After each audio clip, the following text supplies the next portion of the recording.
बोले वृंदावन विहारी लाल की जय। परसोत्तम मास की जय। श्री नारायण जी बोले, राजा इस प्रकार चिंताग्रस्त रहता था कि एक समय वाल्मीकि ऋषि उनके यहाँ आए। राजा ने जल्दी से उठकर भक्ति सहित उनके चरणों में नमस्कार किया। तब वाल्मीकि ऋषि राजा को शांत देखकर कहने लगे, हे राजन, तेरे मन में जो भी कुछ चिंता हो वह तुम बिना संकोच कहो, क्या बात है। दृढ़धनुमा ने कहा, महाराज, आपके चरणों की कृपा से सब सुख है, परंतु हे ब्राह्मण, एक बड़ा भारी संदेह मेरे मन में है।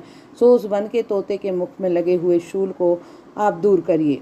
वाल्मीकि ऋषि राजा के यह वचन सुनकर बोले, हे राजन, पूर्व जन्म में तुम तो द्रविड़ देश में ब्राह्मण के घर में ताम्रपर्णी नदी के किनारे उत्पन्न हुए थे।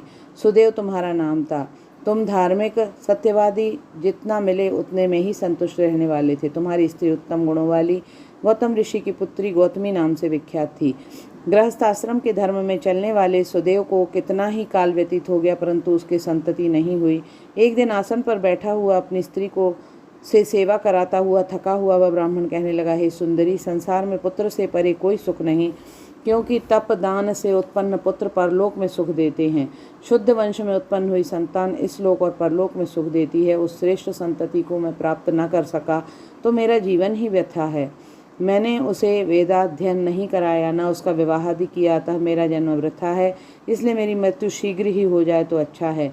मुझको आयु प्रिय नहीं। इस प्रकार अपने पति के वचनों को सुनकर उस सुंदरी के मन में अत्यंत दुख हुआ और बोली, हे प्राणेश्वर, ऐसे तुच्छ वाक्य मत कहो। तुम्हारे जैसे वैष्णव शूरवीर कभी निराश नहीं होते। हे विप्र, आप सत्य धर्म में तत्पर रहें। आपने तो स्वर्ग जीता है। पुत्र की इच्छा है तो हरि जगन्नाथ की आराधना करो। वह ब्राह्मण श्रेष्ठ अपनी धर्मपत्नी के ऐसे वचन सुनकर निश्चय के साथ ताम्रपर्णी नदी के किनारे चला गया।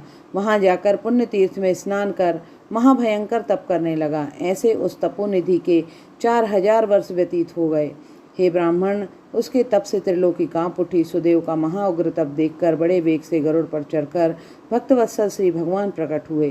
श्री नारायण बोले, हे नारद जी, नवीन मेघ के समान चतुर्भुज जगत के पालन करने में समर्थ उन मुरारी के आनंदित मुख को देखकर बड़े हर्ष के साथ सुदेव ब्राह्मण ने मुकुंद को साष्टांग नमस्कार किया। 14वां अध्याय। बोल वृंदावन बिहारी लाल की जय।